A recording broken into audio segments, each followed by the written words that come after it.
They treated me like a servant, but I was more than that. I was the unpaid CFO, the emergency fund, the one who quietly cleaned up their financial messes. One day before Christmas, my mom smirked, demanding I cancel my first vacation in years to save their failing business by catering to my client. They saw me as an asset to be liquidated. They never imagined I'd be the one to foreclose on their entire future. Before we dive into today's story, let us know where you're watching from, and as you watch, don't just sit back. Be part of the experience. If a moment grabs your attention, whether it's powerful, unexpected, or deeply moving, drop a comment with the timestamp of that scene and share your thoughts. Your reactions bring the story to life, and we love seeing which moments resonate with you the most. And if you haven't already, hit subscribe and turn on notifications so you never miss a new story. Now, grab a coffee or tea, settle in, and let's begin. My name is Sarah, and my job is to make sense of chaos. As a personal financial planner, I spend my days building fortresses of logic and order for my clients, turning their tangled anxieties into clean spreadsheets and secure futures. I map out their retirements, their children's college funds, their dreams. I am the architect of their stability.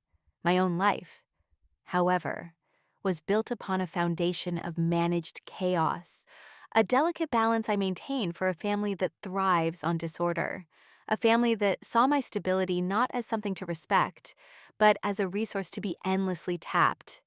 My parents and my younger sister, Chloe, were the proud owners of Artisan Events, a boutique catering company that was always teetering on the verge of artistic brilliance and financial collapse. They possessed an incredible eye for aesthetics for the perfect floral arrangement, the most unique flavor pairing, the kind of ambient lighting that made every event look like a magazine spread. What they lacked was any semblance of fiscal discipline. They were artists of the moment, and their moments were incredibly expensive. In this family enterprise, I held a portfolio of unspoken titles: the unpaid chief financial officer, the emergency fund, the 24/7 crisis manager, and the silent fixer of every mess they made. My role was a quiet one, performed in the margins of my own demanding life. I was a ghost in their machine, the one who kept the gears turning without ever being acknowledged. It was the frantic 10 p.m. phone calls from my mother because Chloe had forgotten a key ingredient for a wedding the next day, forcing me to leave my own dinner with friends to hunt down Bulgarian rosewater across town, the charge quietly appearing on my own credit card. It was the bi-weekly ritual of payroll panic, where my father would call with a theatrical sigh, telling me they were just a little short on the float until a client's check cleared. I would make the transfer, covering their staff's wages, only to learn weeks later that the client had paid on time. The money had been rerouted to what my mother called a necessary brand upgrade, a vintage, impractical delivery van that looked wonderful on Instagram but broke down twice in its first month. Their lies were always wrapped in the gauzy language of branding and vision. My own milestones were consistently absorbed into their business needs. My own 30th birthday was ingeniously absorbed into a tasting event for Chloe's new seasonal menu. I spent the evening that was supposed to be celebrating me with a clipboard in hand, checking guests off a list and running credit card payments for their potential clients. Chloe blew out the candles on a cake designed for the event. Not for me. As my father gave a rousing toast about the importance of family enterprise, I smiled, because that's what I did. I was the family's shock absorber, soaking up every impact so they could continue on their chaotic path, unburdened. The breaking point, when it finally came, didn't arrive with a shout, but with a quiet electronic buzz on the polished surface of a boardroom table. I was in a glass-walled conference room on the 45th floor, overlooking the city, finalizing a complex retirement portfolio for a new high-profile client. In that room, I was Sarah, the expert. I was competent, respected, in absolute control of the world I had meticulously built for myself. Then, my phone, lying face down, vibrated. I glanced at the screen, expecting a note from my assistant. Instead, I saw a notification from my bank, a single, sterile line of text that made the blood run cold in my veins. Low balance alert. A professional smile remained fixed on my face, but inside, a familiar, sick dread washed over me. I knew precisely what it was. The joint savings account, the one I kept funded as their emergency safety net, had been breached again. Excusing myself for a moment, I stepped into the hallway and opened the banking app. The transaction history confirmed it, a single. Massive charge to a high-end French wine supplier. They had drained it, not for an emergency, not for payroll, but for wine. They had done it without a word, without a thought, treating my hard-earned money, the very symbol of my security, like it was just another line item in their ever-expanding budget. For years, I had swallowed this bitter pill. I called it helping. I called it being a good daughter. But standing in that silent, air-conditioned hallway, looking at the skyline I had worked so hard to become a part of, I finally allowed myself to call it what it was, a theft of my future. Disguised as a family obligation, the irony was that this time, I thought I had finally found a way to build a wall, to finally step back. My first real vacation in 3 years was just days away. It wasn't a lavish trip, just a 3-day retreat at a quiet spa in the mountains, a sanctuary I had booked months in advance. The brochure for it was tucked into my desk drawer, a picture of a serene, steamy pool overlooking a silent, snow-covered forest. That picture had become my mantra, the thing I focused on during 13-hour workdays and panicked calls from my family. It was more than a vacation. It was a pilgrimage to reclaim a piece of myself, to ease the inevitable guilt they would heap on me for daring to take time for myself. I had decided to give them a parting gift, a final act of support I hoped would be my ticket to freedom. I had leveraged my own professional network, calling in a significant favor to secure them a meeting with one of my wealthiest and most discerning clients, a man named Meister Henderson. He needed a last-minute, incredibly high-end caterer for an exclusive Christmas Eve dinner party at his private estate. It wasn't just a gig. It was a lifeline, the kind of contract that could finally put their business on the map. And I prayed, get them off my personal balance sheet for good. That evening, I drove to their house, my car filled with beautifully wrapped Christmas presents, my mind filled with the carefully rehearsed speech about the Henderson contract. The house, as always, was a beautiful storm of creative chaos. Bolts of raw silk were draped over chairs. Floral arrangements in various states of completion covered the dining table, and the air was thick with the smells of saffron, burnt sugar, and impending disaster. My mother greeted me with a bright, brittle smile that didn't quite reach her eyes. "Sarah." Perfect timing, she said, her focus already a million miles away. My sister Chloe floated out of the kitchen, phone in her hand, already storyboarding the Henderson event for her thousands of social media followers. I took a deep breath and launched into my explanation, the scale of the event, the importance of the client, the need for absolute professionalism. They listened, nodding eagerly, their eyes gleaming with opportunity. When I finished, my mother looked at me, a slow, familiar smirk spreading across her face. It was the smirk that always appeared right before a truly outrageous request. "This is wonderful, darling, truly," she said. "Chloe and her friends can handle the decor and the social media campaign. You, of course, will manage the entire budget. Negotiate with the suppliers using your corporate accounts for the best rates. And naturally, you'll have to be on site the entire day to personally manage Mr. Henderson. He is your client, after all." I stood there, the brightly wrapped gifts in my hands suddenly feeling heavy and foolish. The room seemed to tilt slightly. I stared at her, waiting for the part where she acknowledged my vacation. The trip I had talked about for months, the one she knew was my only chance to recover from a brutal year. The acknowledgement never came. They weren't asking. They were informing me of my duties for the holiday. My father, ever the pragmatist, sealed the deal. He walked in, wiping his hands on a dish towel, and clapped me on the shoulder with false bonhomie. "That's right," he said, his voice booming with authority. "And when you talk to Henderson, tell him you're the chief financial officer of our company. It sounds more professional. They weren't just demanding my time, my money, and my vacation anymore. They were stealing my professional identity, my credibility, to legitimize their fiscal freefall. A profound silence fell over me. The constant noise in my head, the relentless calculations and worries just stopped. In its place was a sense of absolute, chilling clarity. I looked at their expectant faces, at their complete and utter blindness to the magnitude of what they were asking, and I knew that a line had been crossed from which there was no return. No, I said. The word was quiet, almost a whisper, but it landed in the center of the room with the force of a gavel striking oak. They all stared at me as if I had suddenly started speaking a foreign language. "What did you say?" my mother asked, her voice tight with disbelief. "I said no," I repeated, my own voice steady, calm, and unfamiliar to even me. My support for this project ended when I made the introduction. As I have mentioned for the last 4 months, I will be on my scheduled vacation. The disbelief on their faces quickly curdled into panic, and then into a familiar weaponized guilt. "Vacation?" my mother scoffed, her voice rising. "Sarah, this is the family business. This is the opportunity we've been waiting for. You can't possibly be this selfish." My father stepped forward, his expression hardening. "A family is a team, Sarah, and sometimes the most valuable player has to take one for the team. This is your time."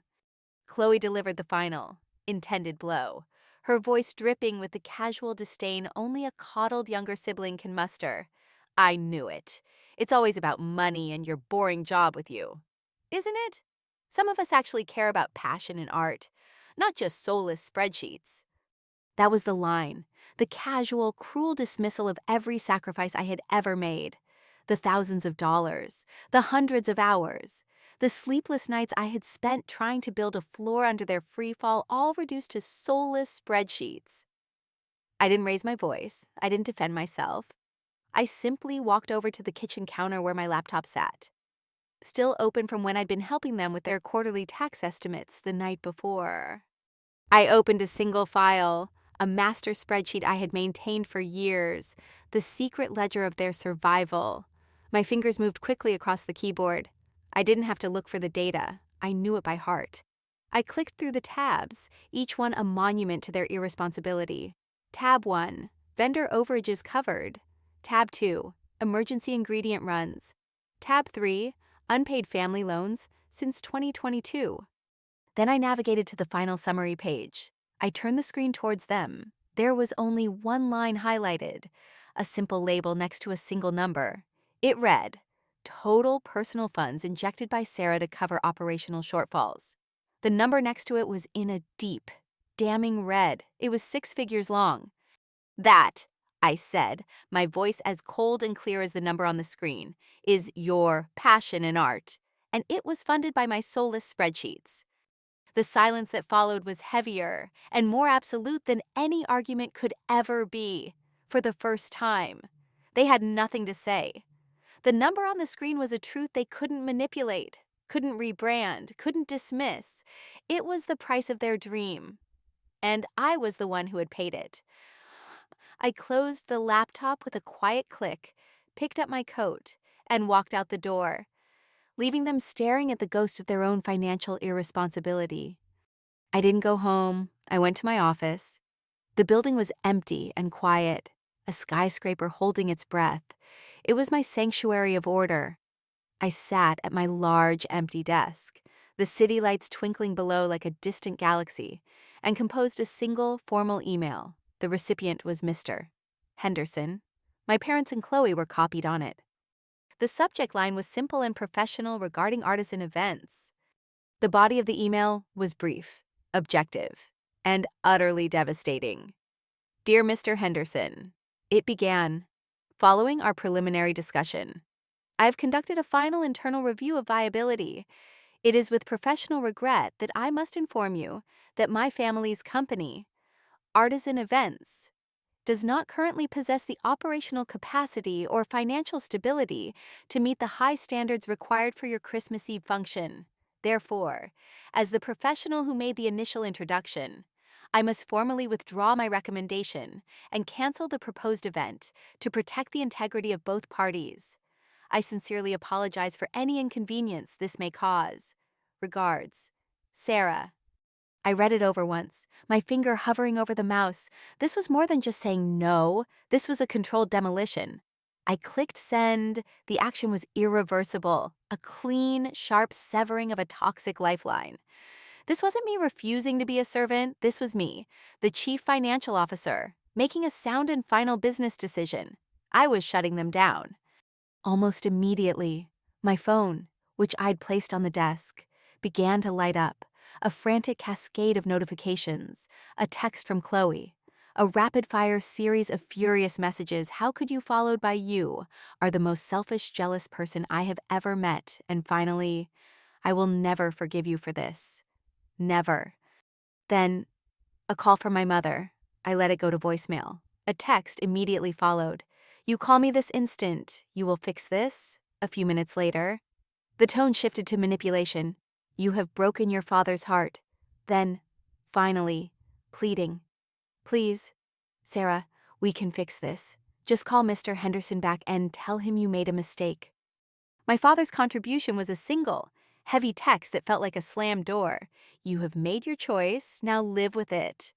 I watched the messages pile up, a digital testament to their predictable cycle of rage, manipulation, and blame.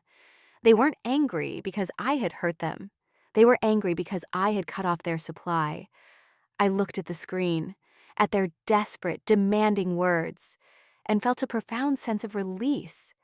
I held down the power button on my phone until the screen went black, and the silence in the room was once again absolute.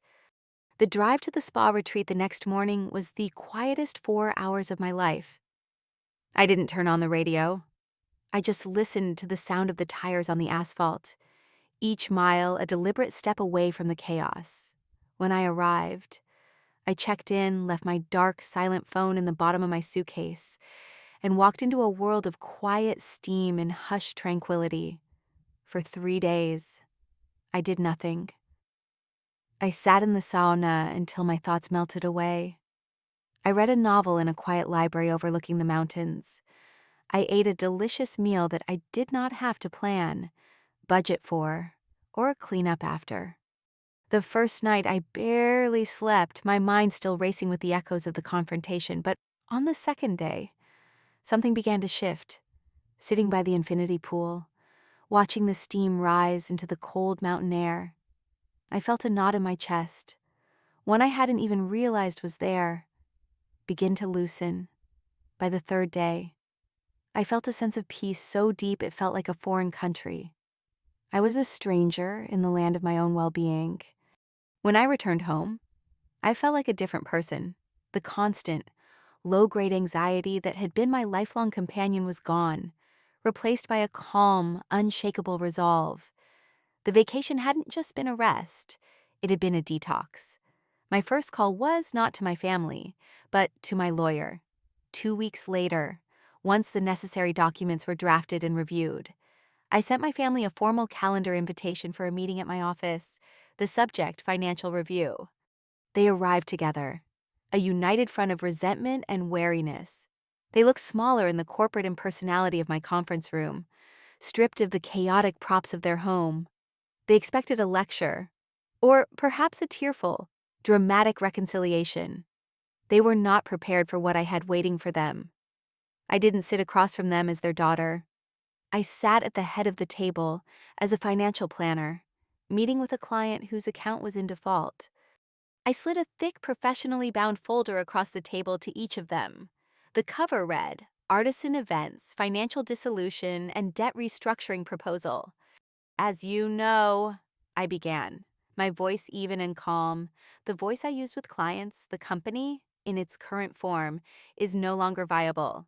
I've prepared a package outlining the necessary next steps to protect all parties from further liability. I calmly directed them to open the folder. On page 1, I said, you will find an itemized list of all personal, non-documented loans extended from me to the business since the fiscal year 2022.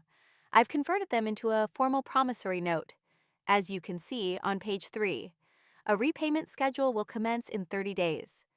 I paused, letting them absorb the reality of the numbers. My mother's face was pale, my father's jaw was tight.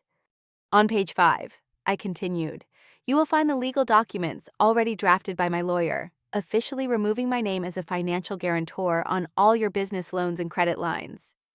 I require your signatures on these forms before the end of this meeting. My mother finally found her voice. It was thin and trembling.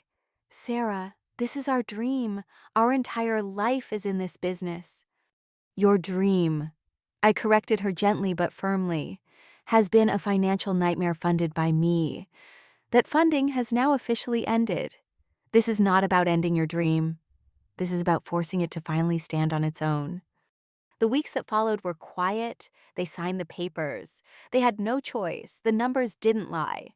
And the threat of legal action was implicit. They were forced to downsize, to cancel ambitious contracts, to face the hard reality they had been avoiding for years. They had to learn to operate within their means, because my means were no longer a part of their equation. I heard through a cousin that they were struggling, but that they were, for the first time, profitable on a small scale.